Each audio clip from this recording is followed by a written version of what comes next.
nuevamente, Shabbat Shalom, este día que nos reunimos para el estudio de la Torá, para poder compartir entre todos el mismo espíritu de la Torá que ha sido entregada para su pueblo. Y bueno, nosotros estamos en un tiempo muy importante, lo decíamos el día martes,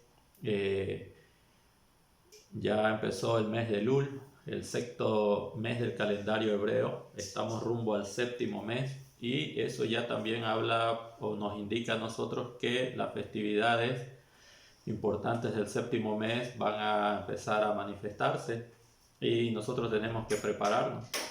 Generalmente en las festividades siempre se nos indica cómo debemos prepararnos para poder llegar a aquellos días importantes que son parte de la convivencia que tiene el Eterno con su pueblo a través de las festividades que él ha entregado a su pueblo. Entonces, así como en Pesach, nosotros días, inclusive semanas, inclusive algunas personas un mes antes, empiezan a limpiar sus casas a fin de limpiar sacar todo lo que es hametz, todo lo que conlleva levadura, y también nos preparamos para 7 días de no comer panes con levadura. Así también en estas festividades nosotros preparamos nuestras vidas para, llegado el momento, podamos desenvolvernos como el Eterno espera de nosotros.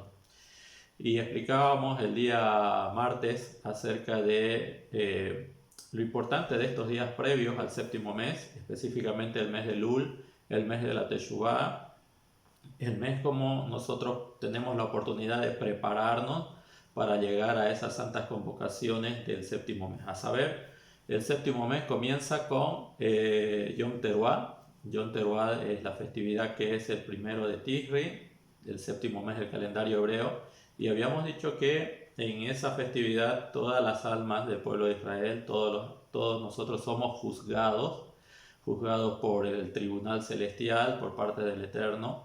Y bueno, ahí se pesan nuestros corazones para ver si es que en verdad nosotros hemos tenido un año acorde a la voluntad del Eterno, y si no lo hemos tenido, bueno, tenemos este tiempo, estos meses o este mes, el mes de Elul, para poder entrar en Teshuvá verdadera, retorno sincero al Creador a través de la plegaria, a través de los rezos, a través de la selijot y también a través de ayunos que algunos obviamente también llevan o acompañan en este tiempo de purificación. ¿Cuál es el objetivo de que en este mes de Elul nosotros entremos en confesión de nuestras faltas? Bueno, llegar al día del juicio, que es precisamente en Yom Teruah, lo más restaurado, lo más rectificado posible. Tal vez a lo largo del año hemos dejado de cumplir algunos compromisos que teníamos con el Eterno, que hicimos con el Eterno, que hicimos con el prójimo. Tal vez en algunos momentos de nuestro andar en el camino de la Torá no le dimos en el objetivo, pudimos errar, pudimos cometer algunas transgresiones. Entonces este es el tiempo en que nosotros vamos a rectificar, este es el tiempo en que nosotros podemos estar en contacto directo con el Creador a través de la plegaria y a través de la misericordia y a través de la sedaká. Habíamos dicho nosotros que este es el mes de las 3T, la Teshuvá, que es el retorno, el arrepentimiento sincero, la Tefilá y la sedaká. Y estos tres elementos son los que anulan todo mal decreto que pueda venir hacia nuestras vidas. Si usted ha estado pasando por situaciones difíciles, entonces lo importante en todo este tiempo es que podamos nosotros examinarnos, hacer introspección, hacer oración, pedirle al Eterno que pueda mostrarnos aquellas cosas grandes y ocultas que aún se mantienen en nuestro corazón. Y en ese sentido es que este mes tiene que ser aprovechado. No debemos perder ningún instante, ningún momento en que podamos conectarnos directamente con el Creador, porque de esa manera solamente es que nosotros vamos a poder rectificar nuestras malas acciones o nuestros hechos que no han sido conforme de acuerdo a la Torá. En ese sentido, el mes de Elul, habíamos dicho también que es el mes que muchos denominan como que el rey está en el campo.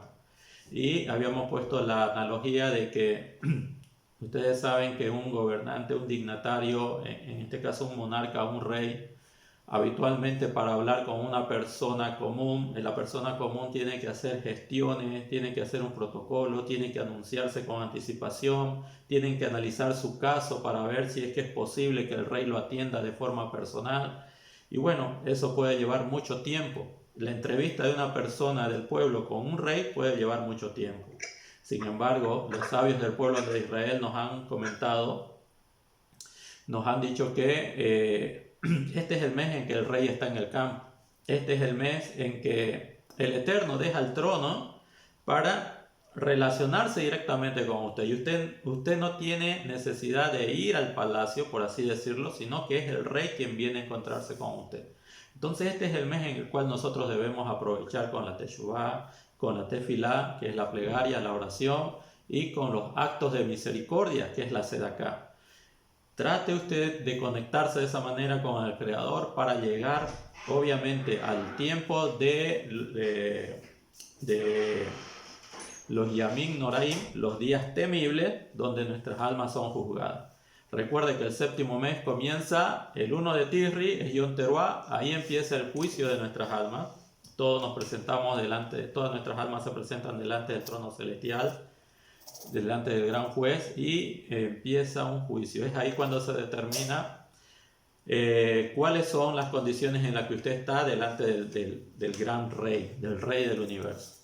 Y en ese momento empieza el juicio, se abren los libros y solo los tzadikim, es decir, los que han tenido una vida muy apegada, muy esforzada en este año y han aprobado las pruebas que el Eterno le ha puesto por delante, ellos son inscritos directamente en el libro de la vida para un año dulce, para un año de bendición. Pero aquellos que aún en todo este tiempo no se haya preparado adecuadamente, no haya rectificado adecuadamente a través de la plegaria, de los rezos, de las oraciones, de la selijot, las confesiones del pecado, y no haya resarcido los daños que haya causado al prójimo, entonces le quedarían después de Yom Teruah hasta Yom Kippur 10 días, y estos son los días temibles. Esos son los días en que nosotros debemos examinarnos muy profundamente, debemos tratar de hacer una teshuvá selemá, un arrepentimiento sincero muy fuerte, a fin de que llegado 10 días después de Yom Teruah a Yom Kippur, llegado en Yom Kippur, que es donde se anuncian los veredictos, podamos nosotros ser sellados para un año de bendición, para un año que no tenga mucho sufrimiento, para un año de mucha alegría. Y si nosotros aún estos 30 días del mes de Lul, más los 10 días del mes de Tisri hasta llegar a Yom Kippur, nosotros no hemos hecho nuestros deberes, las labores del corazón, no hemos estado buscando un arrepentimiento verdadero delante del Eterno, posiblemente en Yom Kippur nosotros estemos sellados para un año con muchas limitaciones. Y habíamos dicho, creo que lo comentamos esto en el anterior Shabbat, también el día martes, que en este tiempo usted no invierta la mayor cantidad de su fuerza en lo material. No trate de invertir en lo material, trate de invertirlo en conectarse con el Creador, en conectarse con el Hacedor. Porque de nada va a servir que usted se esfuerce como lo ha estado haciendo a lo largo de todo este tiempo, a lo largo de todo este año. Y debe saber que en Yom Teruah es cuando se juzga cuánto de sustento usted va a recibir en todo el año. En otras palabras, usted, por más que se esfuerce en estos tiempos, en estos días, por más que se esfuerce, por más que le dedique mucho empeño a las cosas materiales, usted no va a ganar ni un centavo más, ni un centavo menos que lo que ya fue destinado, juzgado para usted el año pasado en estas festividades de Yom Teruah y sellado en Yom Kippur. ¿Y qué queremos decir con eso? Que usted no le dedique todo el esfuerzo solamente a lo material. En este tiempo dedique su fuerza a lo espiritual. Si a usted le cuesta la plegaria, si a usted le cuesta el estudio de la Torá, si a usted le cuesta, esfuércese, levántese más temprano, pueda tener vigilias de oración, esfuércese. Y le aseguro que llegado el momento para el juicio de nuestras almas, usted va a ser juzgado para bien. Usted va a ser juzgado para bien, para un año de bendición. Este es el tiempo que nos brinda el Eterno. Él está en el campo, Él está en medio de su pueblo y Él quiere que nosotros nos conectemos con Él. Él no espera ahora que usted vaya hacia Él. Si usted lo invita, si usted le abre la puerta, Él va a entrar. Recordemos que Él es el Todopoderoso, pero también es una persona, muy educada, es un ser muy educado el Creador. No va a entrar a su casa si usted no lo deja entrar. Entonces, usted permítale al Eterno ingresar a su casa y usted puede estar en conexión con Él en todo este tiempo, puede estar llevando a cabo los rezos, puede estar llevando a cabo las plegarias, a fin de que su conexión con usted y el Eterno sea genuina y que vea al Eterno verdaderamente lo que hay en su corazón, para que llegado el momento, cuando se presenten los cargos contra usted, se vea también todo aquello que ya fue rectificado. Y de esa manera usted puede estar inscrito en el libro de la vida para un año de bendición. Entonces aprovechemos este tiempo. También habíamos hecho referencia con relación a estos días, a la tercera vez en que Moshe Rabenu sube al monte Sinaí después de haber sido entregada la Torá en Har Sinaí.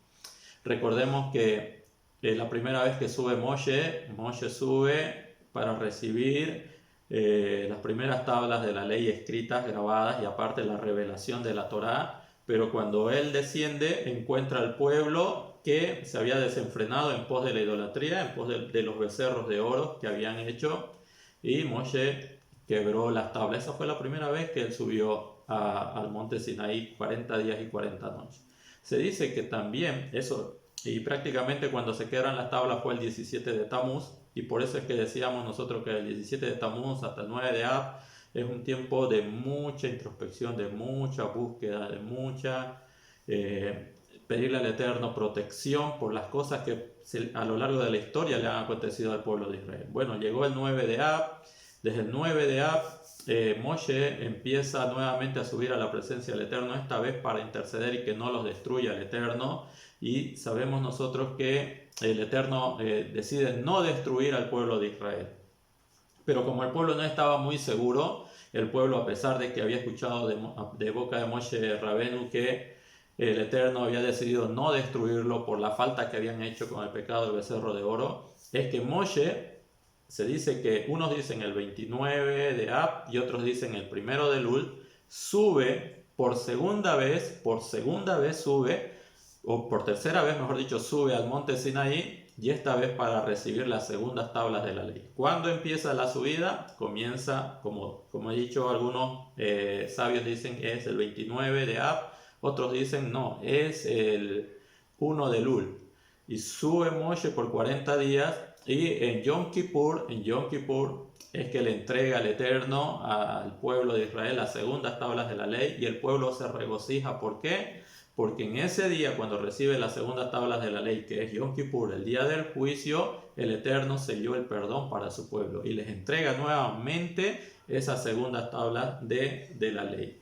Entonces, eso nosotros debemos ir recapacitando, que estos 40 días en que Moshe estuvo en el monte Sinaí recibiendo las segundas tablas de la ley, ¿qué estaba haciendo el pueblo? Mientras Moshe estaba arriba, ya el pueblo ya no estaba desenfrenado ni tenía intención de volver a cometer la misma locura que hicieron al principio, sino que ellos estuvieron intercediendo, ellos estuvieron clamando, ellos estuvieron buscando que el Eterno los perdone. Eso es lo que tenemos que hacer nosotros ahora. Eso es lo que tenemos que buscar nosotros ahora. El objetivo de todas nuestras plegarias, de toda nuestra purificación, de toda nuestra santificación, es que el Eterno pueda poner sus leyes en nuestras mentes y en nuestros corazones. Esas segundas tablas de la ley, que son las que precisamente el Eterno le entregó a Moshe, sellando con eso el perdón. Y eso fue en Yom Kippur. Entonces, también nosotros tenemos estos 40 días hasta llegar a Yom Kippur, ya ha empezado el mes de Elul, y nosotros también clamemos, también busquemos, también pidámosles al Eterno que tenga misericordia, pidámosle al Eterno que tenga paciencia con nosotros, que de verdad vea nuestro esfuerzo y que nuestro esfuerzo sea genuino, nuestro retorno sea genuino. Y una de las maneras que nosotros podemos retornar al Eterno es a través de la plegaria, es a través de la teshuvá, es a través de la sedaká. Tener compasión también por los necesitados. Este es el mes de la misericordia, este es el mes del amor del Eterno para con su pueblo. No lo desperdicie, hermano. No invierta todas sus energías solamente en lo material. Trate usted de esforzarse por subir en niveles espirituales de acercamiento y servicio al Creador. Que el Eterno vea verdaderamente en nosotros ya un transitar, un cambio, que vea una necesidad de querer conectarnos con nuestro Hacedor, de verdad de querer estar conectados directamente con Él. Al conectarse usted con Él, usted también va a estar más conectado con su familia, va a estar más conectado con los semejantes, va a estar más conectado con el prójimo, de una manera que usted tal vez hasta este momento no lo ha experimentado, pero es reflejando la imagen del Eterno para con sus semejantes. Así como cuando Moshe estuvo 40 días con el Eterno en Har Sinaí recibiendo las primeras tablas de la ley, cuando él descendió, dice que su cara tenía un reflejo impresionante, tenía una manifestación impresionante, porque él había estado con el Eterno y estaba reflejando eso hacia el pueblo. Si usted se conecta en este tiempo con el Creador, si usted busca esa conexión con el Creador, con seguridad, la presencia divina, la Shekinah, también se va a empezar a manifestar en usted y usted va a poder ser un canal de bendición para todos los que están a su alrededor, para con todos los que usted se interrelaciona. Por eso, no invierta todas sus energías en lo material en este mes. Este mes busquemos también conectarnos con las plegarias, busquemos conectarnos con los rezos. Que el Eterno vea la sinceridad de nuestro corazón. Porque, bueno, lo hemos estado aprendiendo en las porciones, sobre todo del libro de Devarim. No solo de pan vive el hombre. ¿De qué le sirve al hombre tratar de esforzarse por conseguir el mundo entero si su alma está vacía? Si su alma cuando llegue a Yom Teruah no va a tener argumentos para poder tener un juicio, para poder tener un veredicto a su favor. Este es el mes. Esforcémonos, busquemos y hagamos lo que el Eterno quiere que hagamos, que es que nos conectemos. Este es el mes donde usted le habla al corazón del Eterno. Todos los meses le podemos hablar al Eterno, todos los meses podemos orar al Eterno, pero este es el mes especial.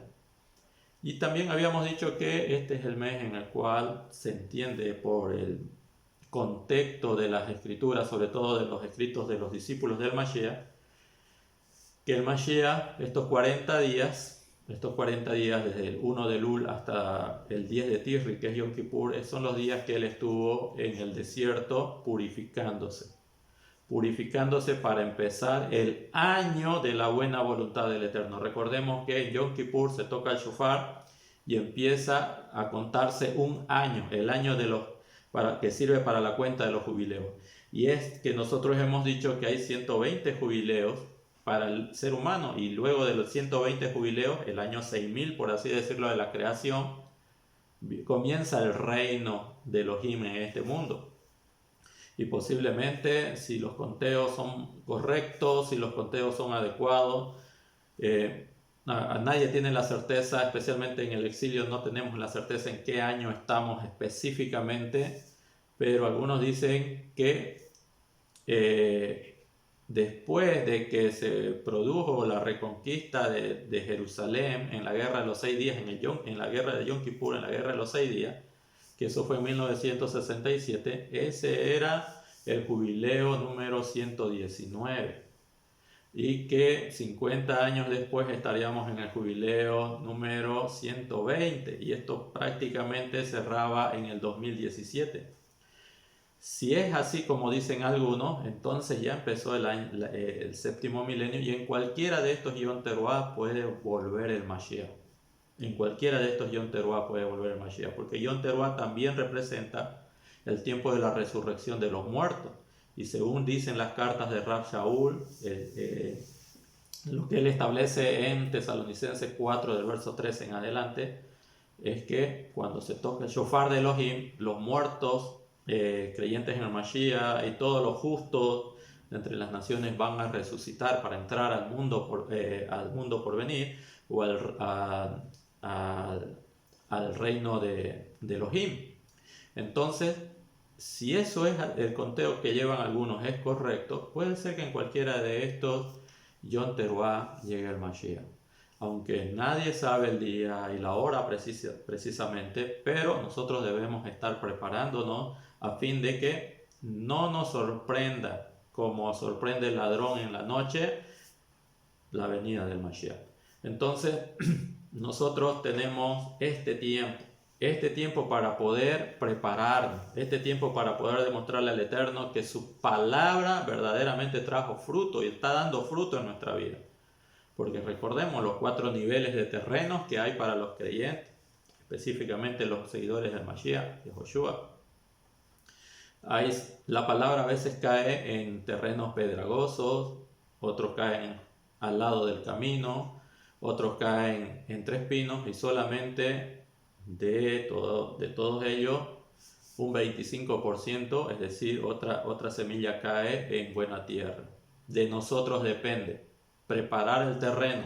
Si el terreno es pedregoso, estamos junto al camino, estamos dejando que la palabra caiga entre espinos y se ahogue, o de verdad estamos preparando el terreno para que la semilla, la palabra del Eterno, la Torá y el mensaje de redención del Mashiach pueda germinar en buena tierra y dar fruto. Eso depende de nosotros. Nadie puede hacer su tarea por usted. Usted tiene que hacer sus labores del corazón en este tiempo. En ese sentido, nosotros lo alentamos de que no deje las plegarias, no deje los rezos, no deje de conectarse con el Creador.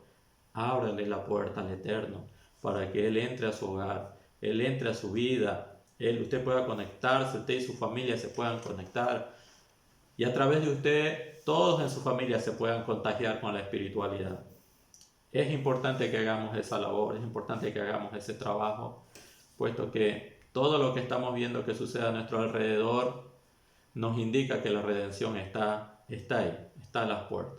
Entonces, está en nuestras manos el poder prepararnos en este tiempo.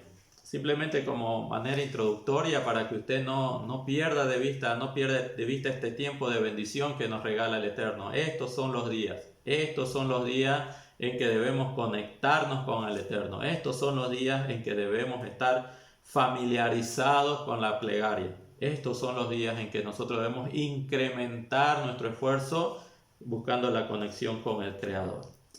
Baruch Hashem.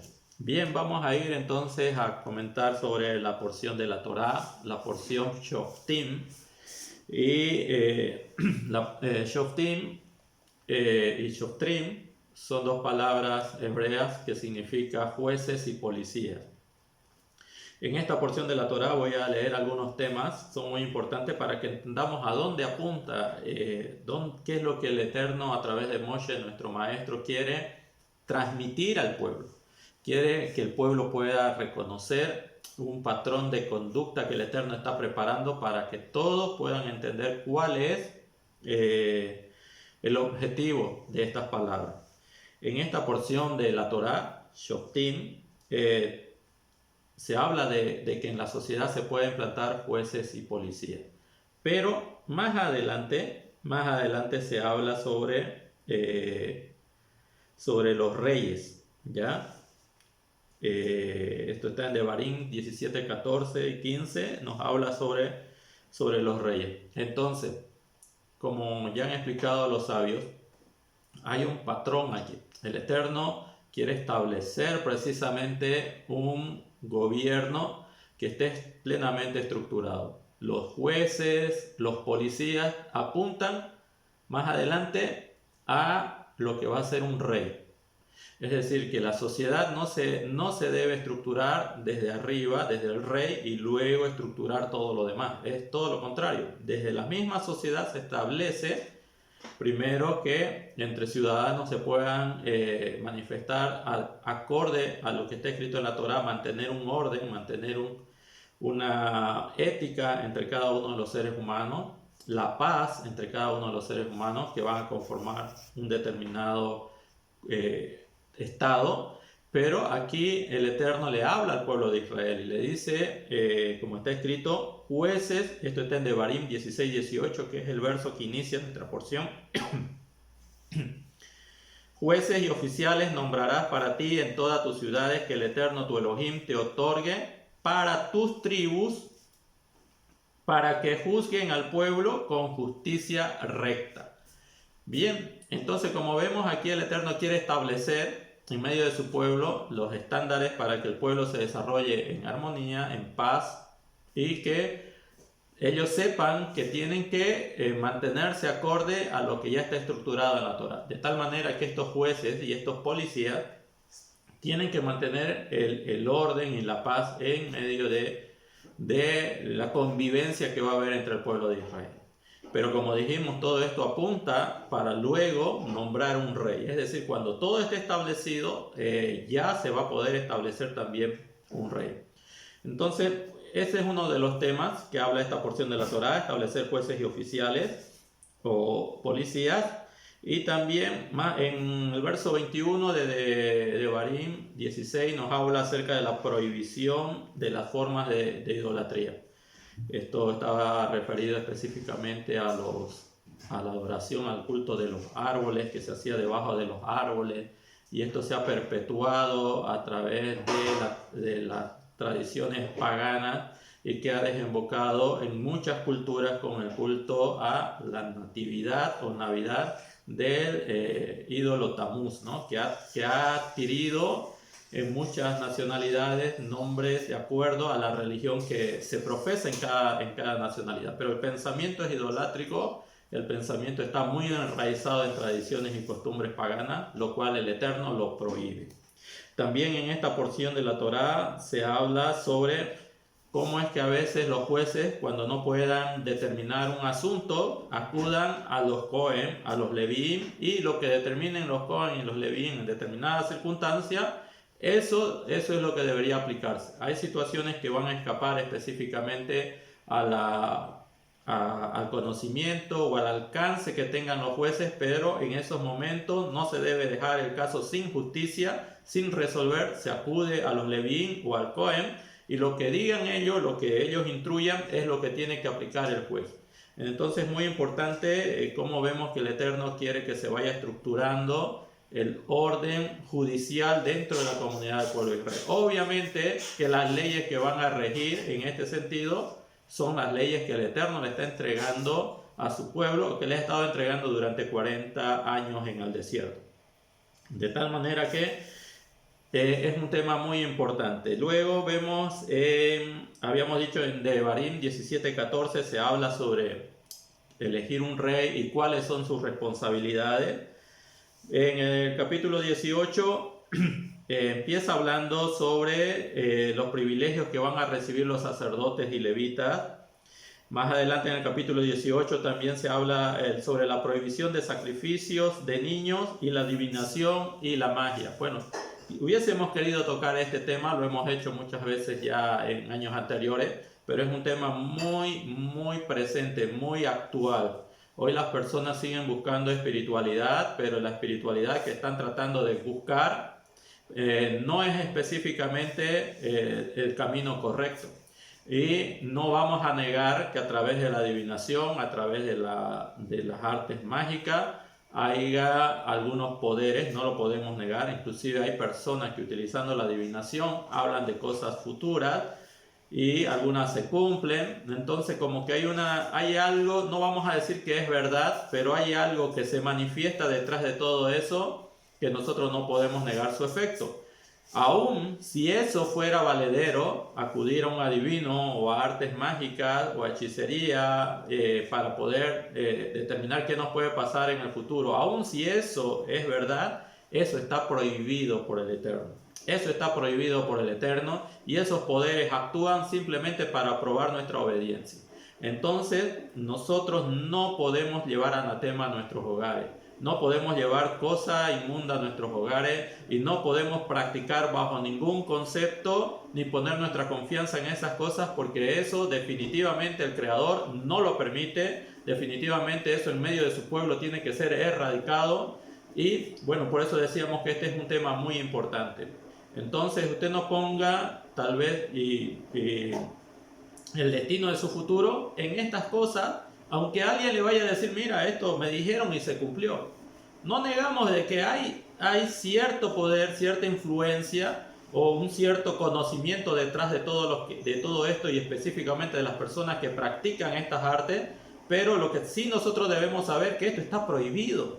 Está prohibido acudir a un adivino, acudir a un sortílego, está prohibido. No lo podemos hacer, aunque las naciones lo hagan, aunque nuestros vecinos lo hagan, aunque las personas lo hagan y prosperen y pongan su confianza en eso y prosperen. Para el pueblo de Israel eso está prohibido. Eso es algo que el Eterno no permite, y lo cual como consecuencia va a traer a nuestras vidas, en caso de que las personas no obedezcan al Eterno, es maldiciones o manifestaciones del rigor del Eterno para disciplinar a su pueblo. Entonces, este es uno de los temas también muy importantes que hablamos en Devarim, sobre el prohibido del sacrificio de los niños, la adivinación y la magia. Bien, pero hoy leímos nosotros la quinta aliyá, que habla sobre el profeta que va a levantar el Eterno como Moshe, y vamos a dedicar un tiempo considerable a este punto, que es donde nos vamos a centrar. También vemos en el capítulo 19 las leyes relativas a las ciudades de refugio. Estuvo leyendo también esto nuestro hermano Pablo. Y en el capítulo 19 se habla de otro tema muy importante, posiblemente esto lo veamos el año que viene, sobre fijar límites, los linderos, las colindancias y lo prohibido que está entre los que son hijos de Israel adueñarse de espacios de terreno. Es decir, a veces tenemos limitaciones, bueno, sobre todo en la distribución de la tierra de Israel. Cada tribu ya tenía distribuido un espacio territorial, y dentro de cada tribu, los ancianos de la tribu distribuían para los miembros de cada tribu un espacio territorial, y ellos ponían mojones, linderos, señales de límite. En ese tiempo seguramente los límites eran simplemente palos o simplemente piedras enormes que se colocaban y decían: hasta aquí es el límite de mi territorio. Estaba prohibido mover esos linderos, poner esos límites a los territorios y respetarlos. Y fíjense que el Eterno es tan drástico con esta medida, que de verdad a él, al que practica tal cosa, no lo aprueba. Y esto tiene implicancias también en nuestros medios, ¿no? Cuando vemos que a veces se hacen compras de terreno, y muchas veces los que son colindantes, al ver que algunos tal vez tienen un poco descuidados sus terrenos, tratan de aprovechar esa situación para adueñarse ilegalmente de espacios de territorio. Entonces, dentro del pueblo de Israel también es muy importante considerar esto, porque todo lo que nos habla la Torá en un nivel físico también tiene implicancias espirituales, y de eso también vamos a estar hablando dentro de unos instantes. Otro de los temas que encontramos en esta porción de la Torá es las leyes relativas a los testigos. La justicia del Eterno, y nadie, escuchen bien, nadie puede emitir un juicio de valor sobre una persona, sobre la transgresión de una persona, con un solo testimonio. Con un solo testimonio no se puede llevar a juicio. Es algo que el Eterno no lo permite. Mínimamente, para que algo sea considerado valedero, tienen que haber dos testigos que nunca se hayan puesto de acuerdo y que lleguen a determinar si un asunto fue así o no fue así. Pero por la versión de una persona, así sea la dañada a esta persona, no se puede emitir un juicio. No podemos nosotros manifestar un juicio. Pero ya cuando nosotros vamos viviendo un poco más en cuanto a la Torá, vamos a darnos cuenta que el Eterno, cuando quiere resolver algo, siempre permite que aparezcan los testigos. Ahora, también aquí está prohibido pagar a alguien para que testifique. No se puede hacer eso. Entonces, esta porción de la Torá está muy ligada a la legislación, cómo debemos comportarnos en sociedad y a quiénes debemos nosotros someternos: a las autoridades, a los shoftim y los shotrim, los jueces y los policías. Los shoftim o los jueces también, más adelante en el contexto de la Torá, se le llama Elohim, en el sentido de que tienen autoridad para decidir algo, ¿ya? Y bueno, el capítulo 20 es un tema muy importante, leyes sobre la guerra, y el 21 es leyes sobre los asesinatos cometidos por personas desconocidas, y la regulación, ¿no?, del desnucar a una becerra cuando se encuentre el cadáver de una persona y no se sepa quién es el asesino, o sea, puede ser que la persona haya sido asesinada en el camino y nadie sabe quién es el asesino, entonces aquí se introduce también una de los 613 mandamientos, que es que el Cohen pueda desnucar a una novilla, desnucarla para evitar así que la maldad corrompa o traiga contaminación al interior del pueblo de Israel. Como ustedes verán, son temas que si le dedicamos el tiempo, yo creo que en 2 días podríamos abarcar considerablemente estos temas. Son muy importantes y es por eso la necesidad de que, y siempre los instamos a que ustedes se conecten en los estudios. Los estudios nos ayudan a abordar algunos temas. Lastimosamente el tiempo muchas veces es nuestra limitante, no abarcamos todos los temas, pero los temas son muy importantes, son esencialmente importantes conocerlos. Bien, entonces vamos a desarrollar solamente 2, el tema de los jueces y oficiales que deben colocarse en medio del campamento de Israel, del pueblo de Israel, y también sobre el profeta que el Eterno iba a levantar, uno similar a Moshe. Bien, ya nuestros sabios han dicho entonces que jueces y policías tendrían que nombrarse en todas las ciudades que el Eterno les otorgue. Esto es precisamente en los límites de la tierra de Israel. Y dice, para tus tribus, para que juzguen al pueblo con justicia recta. La justicia. En este mes que nosotros nos preparamos para los Yamim Noraim, o los días temibles, los días donde somos juzgados, tanto así como en Yom Teruah, como en Yom Kippur, nosotros debemos entender que esta porción de la Torah siempre se lee en el mes de Elul, tratando de conectarnos a nosotros con ir a rendir cuentas ante los jueces, en este caso ante el juez del universo, que es el Todopoderoso, rendir cuentas ante él.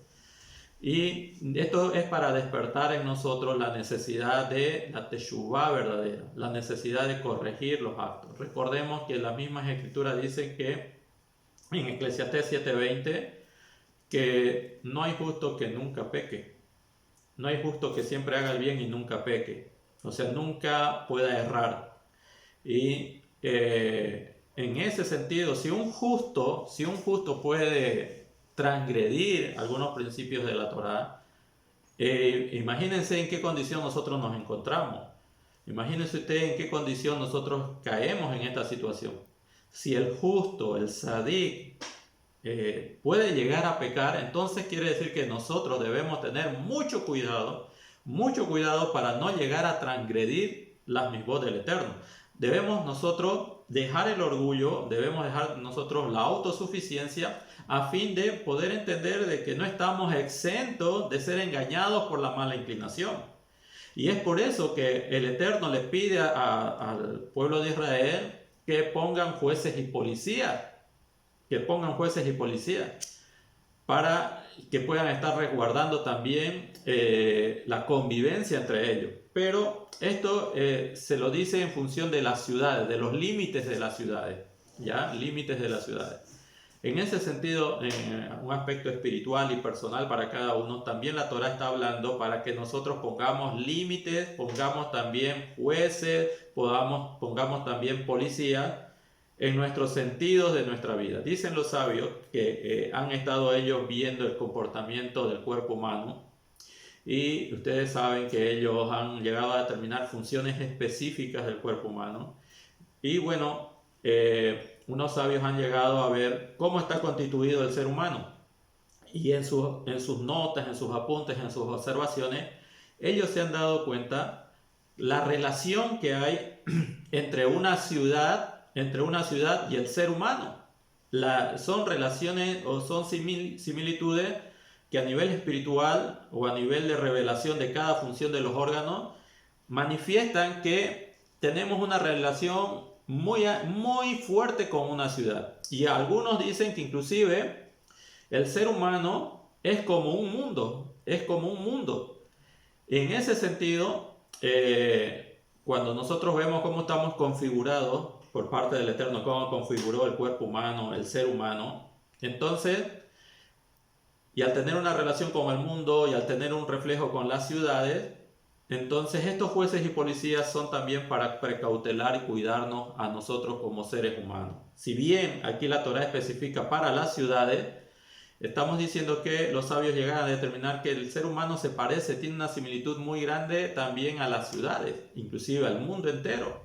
En ese sentido, estos jueces y policías también lo debemos entender que son guardianes que nosotros nos tenemos que poner a fin de que nosotros no seamos seducidos por la mala inclinación. Y a saber, nosotros, por ejemplo, solamente en nuestra cabeza, solamente en los sentidos que hay en nuestra cabeza, tenemos 10 orificios, 10 puertas. Los 2 ojos, 2 oídos, 2 fosas nasales, tenemos la boca, bueno, me olvido de alguno más, pero vemos nosotros que son puertas de acceso a nuestro ser interior, a nuestro mundo interior y personal de cada una persona. Por eso, fíjense cómo nos constituyó el Eterno. Fíjense cómo el Eterno nos constituyó. El Eterno puso jueces y policías. Puso guardianes en nuestras puertas. Ustedes ven sus ojitos. Sus ojitos son 2 cavidades que están en el rostro, pero tienen párpados. ¿Para qué utilizamos esos párpados? Estos párpados nos dicen que debemos proteger lo que vemos. Debemos proteger la vista. En ese sentido, nosotros no podemos prestar nuestro sentido de la vista a cosas impuras que van a traer hacia nuestro interior oscuridad. Lo que leyó nuestra hermana Jacqueline. Lo que leyó en este día nuestra hermana Jacqueline. Debemos cuidar nosotros la forma en cómo vemos. Debemos cuidar nosotros la forma a qué le estamos prestando atención. Todo nos es permitido, pero no todo nos conviene. Todo lo que vemos puede producirnos algún beneficio, pero también todo lo que vemos, si nosotros no le ponemos Shoftim y Shoftrim, no le ponemos jueces y policías, no le ponemos guardianes, entonces lo más seguro es que al interior de nuestro ser también va a reinar el caos. Puede ser que la mala inclinación ingrese a nosotros y en vez de producir paz en nuestro interior, en nuestro hogar, en nuestra familia, produzca todo lo contrario. También tenemos nosotros la boca y nosotros sabemos que la boca tiene una función de poder expresarnos, poder hablar cosas adecuadas, poder alimentarnos, pero aún así tiene 2 labios, tiene 2 policías para que usted la cierre cuando no es conveniente tener abierta la boca, hablar de más. Porque a través de hablar hablar mal para con las personas, nosotros también podemos traer oscuridad a nuestro corazón, podemos traer falta de paz. ¿Cuántos problemas se evitaría? ¿Cuántas aflicciones se evitaría el hombre que le pone freno a su lengua? Dice Jacob, el hermano de Yeshua, conocido como Santiago, que el hombre que refrena su lengua es verdaderamente fuerte. El hombre que le pone guardianes a su lengua, a su forma de hablar, que le pone jueces y policías, que lo protejan de la mala inclinación, ese es fuerte. Entonces, nosotros también tenemos 2 oídos, algunos dicen que tenemos estos lóbulos, y es para que no escuchemos palabras que no van a traer provecho.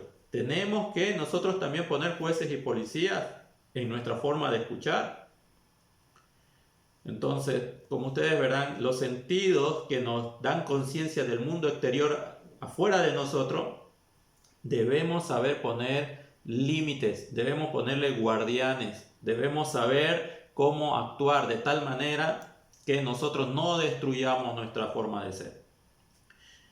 Fíjense, una vez al Mashiach le cuestionaron que sus discípulos no comían, no hacían la bendición y comían los alimentos sin lavarse. Estaban espigando algunas gavillas de trigo en el camino y ellos empezaron a comer y unos le dijeron: ¿por qué tus discípulos transgreden la tradición de los ancianos o no cumplen con la tradición de los ancianos? ¿Por qué ellos no comen los alimentos con las manos sin lavar? O sea, estamos hablando del Netilat Yadayim. Antes de comer pan, hacemos la bendición de Hamotzi y bueno, se hace una bendición con el Netilat Yadayim antes de hacer una bendición. Entonces, prácticamente eso les estaban cuestionando estos líderes al movimiento del Mashiach. Y bueno, el Mashiach, haciendo referencia a lo que está escrito en la Torá y a lo que estamos explicando, le dijo, bueno, el hecho de comer con las manos sin lavar, si bien trae una contaminación física, puede traer algunas enfermedades al cuerpo, pero eso no es lo que contamina el alma del hombre, eso no es lo que contamina al espíritu del hombre, sino, ¿qué es lo que contamina al hombre? Todo lo que sale del corazón.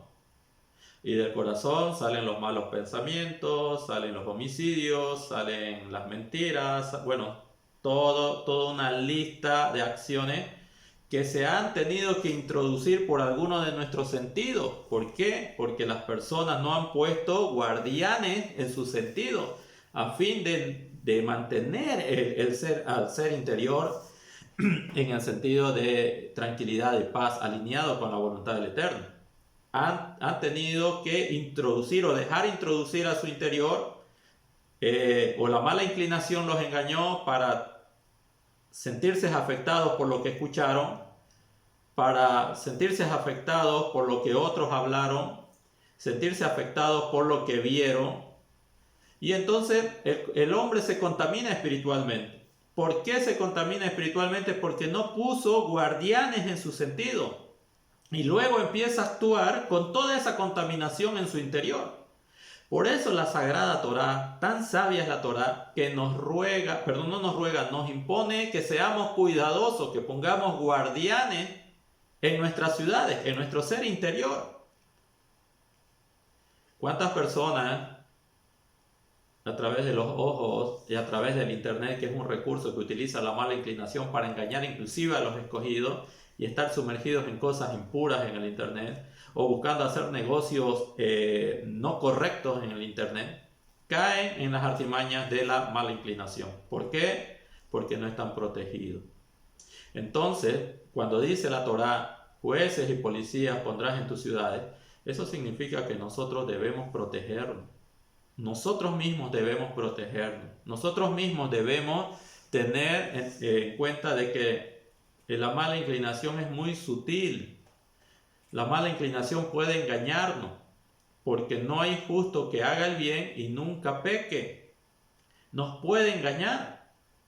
Para eso nosotros debemos reforzar nuestro estudio de Torah. Recordemos, como dicen los sabios, que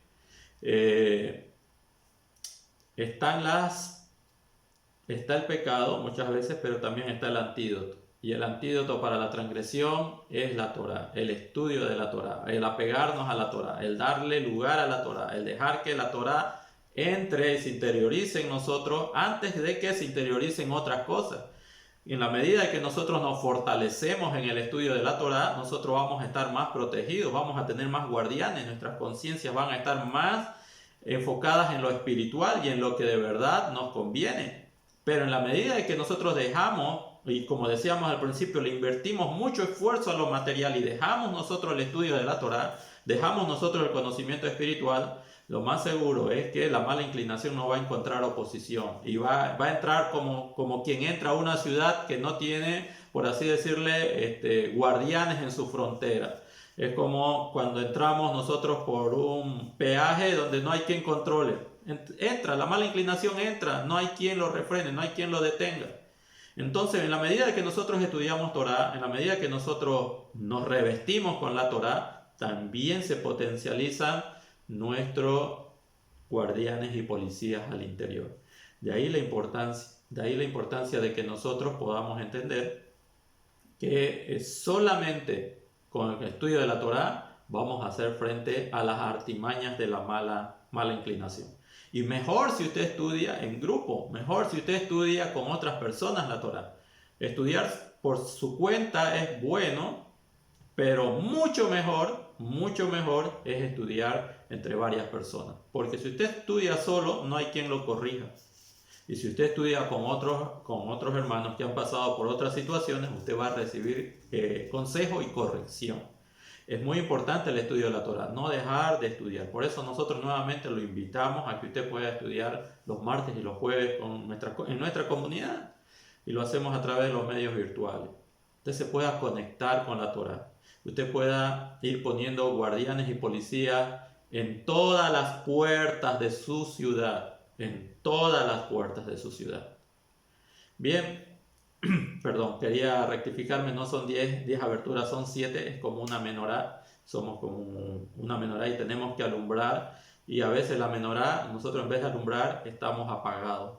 Y eso es porque no pusimos guardianes, no pusimos policías que refrenen o detengan a la mala inclinación que muchas veces entra por nuestro sentido y produce en nuestro interior todo lo que nos contamina. Y por eso es que andamos muchas veces con ira, contiendas, desánimo, envidias, pleitos, celos, inclusive se llega al homicidio, a la homosexualidad, se llega a muchas cosas. Ustedes saben a lo que me refiero. Y eso es porque usted no puso freno, no puso guardianes, no puso shoftim y sotrim dentro de las ciudades. No le enseñó a su hijo a utilizar también o a proteger a sus hijos contra las influencias de la mala inclinación. Y a veces los hijos están todo el tiempo en la máquina, están todo el tiempo con los amigos, pero están desprotegidos porque usted no ha inculcado en ellos los principios de la Torá. Y muchas veces lo que nosotros podemos estar fortalecidos, pero no saber proteger a nuestros hijos, los entregamos en manos de la mala inclinación y la mala inclinación causa estragos a través de ellos, inclusive dentro de nuestra familia y a nosotros mismos nos puede llegar a afectar. Cuán importante es que nosotros nos aferremos al concepto de estudio de la Torá y vivencia de la Torá. Y entonces decíamos, jueces y policías tienen como finalidad entronizar, en su momento tener un rey. Bueno, estos jueces y policías obviamente son todas las instrucciones que encontramos en la Torá, y el rey que va a reinar sobre nosotros es Hakadosh Baruj Hu, es el santo, el bendito, es Hashem.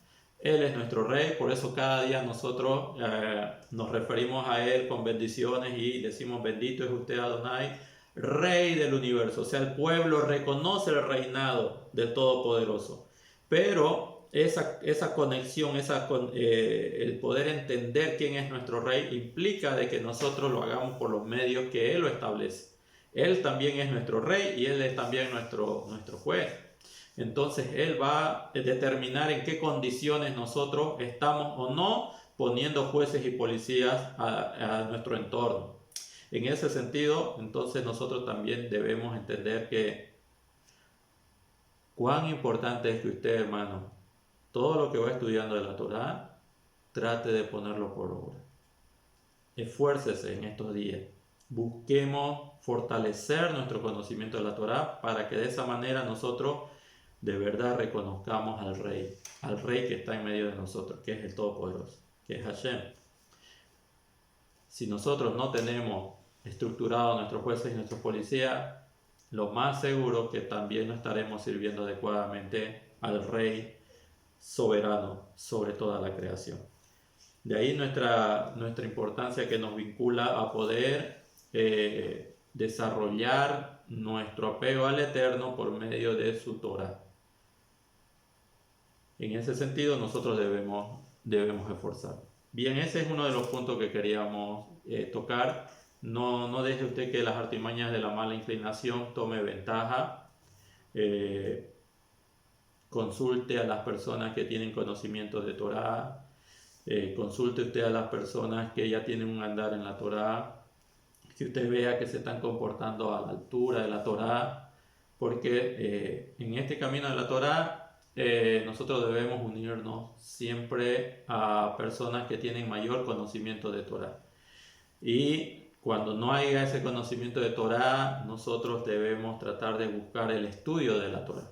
En este sentido, sin estudio no hay protección. La Torah nos protege. La Torah va a fijar límites de protección para cada uno de nosotros, y cuando venga la mala inclinación estaremos nosotros tan fortalecidos y de tal manera que podemos resistir. Como dice también Jacobo dice: someteos pues a Elohim y resistid al diablo, a la mala inclinación, y la mala inclinación huirá de vosotros. Someterse al Eterno es someterse en los parámetros que el Eterno busca de nosotros, que es precisamente los principios que encontramos en la Torá. Esos son nuestros jueces, esos son nuestros policías que van a mantener una armonía de convivencia y podamos servirle adecuadamente a nuestro gran Rey, el Rey soberano sobre todos nosotros, el Eterno.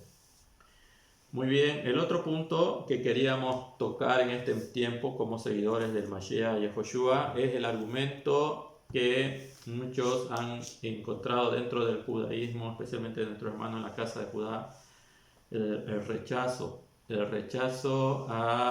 a poder manifestar que el Mashiach Yehoshua cumple con los requisitos para ser el redentor de Israel. Bien, leía nuestro hermano, estábamos leyendo en Devarim 18, el capítulo 18, el verso 18, si no me equivoco, dice, bueno, el verso 15, Devarim o Deuteronomio, capítulo 18, el verso 15 dice así: profeta de en medio de ti, de tus hermanos, está hablando Moshe, ¿no? Como yo, dice Moshe, te levantará Adonai tu Elohim, a él oiréis.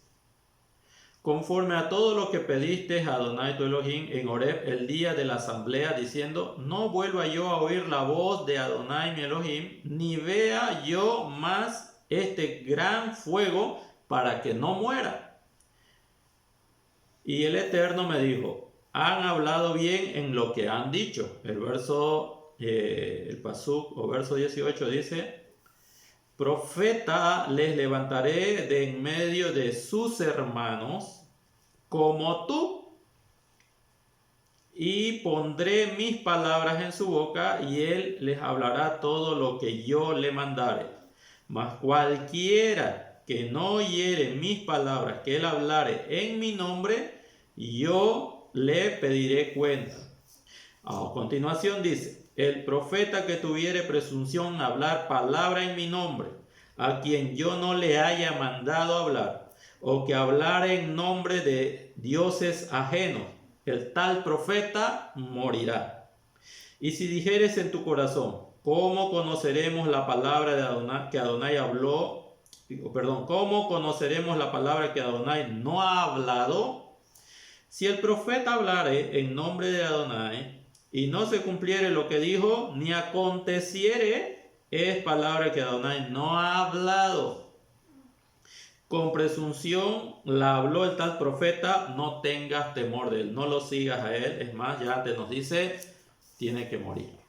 Entonces, ya en Devarim capítulo 13 se nos advierte sobre las falsas profecías, sobre los falsos profetas, en la porción rica que estuvimos estudiando la semana anterior, pero esto se conecta ahora con este otro tema de que el Eterno sí va a levantar un profeta, y va a ser un profeta como Moshe, ¿ya? Va a ser un profeta como Moshe y va a ser de entre sus hermanos. Bueno, Rashi, el comentarista por excelencia de la Torá, el comentarista francés, el comentarista medieval, dice que Rashi dice, en realidad aquí se está refiriendo a una sucesión de profetas desde Moshe, y tiene que ser, el pueblo de Israel siempre va a tener profeta en medio de su pueblo, y hace referencia a ese aspecto de que siempre habrá una sucesión de profetas después de Moshe. Esa es la opinión de Rashi. La voy a leer prácticamente cómo está determinado. Permítame un momento.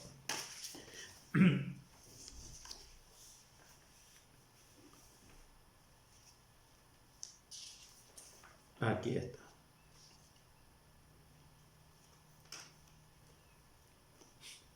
Con relación a Devarim, capítulo 18, el verso 15, dice, Moisés les dijo a los hijos de Israel que el Eterno un día levantaría un profeta como yo entre ustedes, de sus propios compatriotas. Esto está en Devarim 18:15, lo acabamos de leer. Y esta promesa puede entenderse de dos formas. Según Rashi, se refiere a la sucesión de profetas que hablan que hablarán con Israel. Rashi explicó que Elohim levantará profetas como Moisés. Y dice, de profeta en profeta. El Eterno no dejó a Israel sin una voz profética. Él levantó una línea de profetas, comenzando con Yehoshua, el siervo de Moisés, y extendiéndose hasta Malaquías. Y dice, él levantó una línea de profetas, comenzando con Yehoshua, o sea, el alumno de Moshe. Bueno, algunos entienden, o la mayoría entiende, de que el Eterno iba a estar levantando sucesivamente profetas, que el Eterno les va a revelar un mensaje para mantener precisamente al pueblo de Israel en unidad. Bueno, pero cuando nosotros leemos específicamente el libro de Yehoshua, el libro de Josué, después de leer la Torá leemos el libro de Yehoshua, el libro de Josué. ¿Qué encontramos en el libro? Le está diciendo a Yehoshua que él se comporte como Moisés, su siervo, porque no se había levantado otro profeta como Moisés. Es más, ahí vemos nosotros que Yehoshua no entra en la línea que dice el comentarista Rashi. Rashi dice que desde Yehoshua en adelante va a haber una sucesión, que la profecía habla de que Israel siempre tendrá voz profética. Pero ya nosotros, y lo vamos a leer en este momento, dice que nunca hubo un siervo como Moisés, como Moshe su siervo. Esto excluye obviamente a Yehoshua. Es decir, que Yehoshua no es como Moshe, si bien es un profeta, pero no es como Moshe. Estaría apuntando el texto literal, estaría apuntando a que se tiene que esperar a un profeta como Moshe y no a una línea de profetas como Moshe. Dice Yehoshua, o Josué capítulo 1, el verso 1, dice: aconteció después de la muerte de Moshe, siervo de Adonai, que Adonai habló a Yehoshua, hijo de Nun, servidor de Moisés, diciendo: mi siervo Moshe ha muerto. Ahora pues levántate y pasa este Jordán, tú y todo tu pueblo, a la tierra que yo les doy a los hijos de Israel. Yo os he entregado, como lo ha dicho Moisés, y todo lugar que pisare la planta de vuestros pies. Bueno, entonces nosotros podemos ver que el verso 7 dice: solamente esfuérzate y sé muy valiente para cuidar de hacer conforme a toda la Torá que mi siervo Moisés te mandó. No te apartes de ella ni a diestra ni a siniestra, y no seas prosperado, para que seas prosperado en todas las cosas que emprendas. Lo que podemos nosotros notar aquí es que Yehoshua va a heredar el cargo de Moshe. No está en discusión eso. Moshe transmite a través de la imposición de mano el liderato a Yehoshua bin Nun. Y aquí nosotros lo estamos corroborando. Pero en el libro de Devarim, en el último capítulo de Devarim, el capítulo 34, el verso 10, fíjense lo que dice.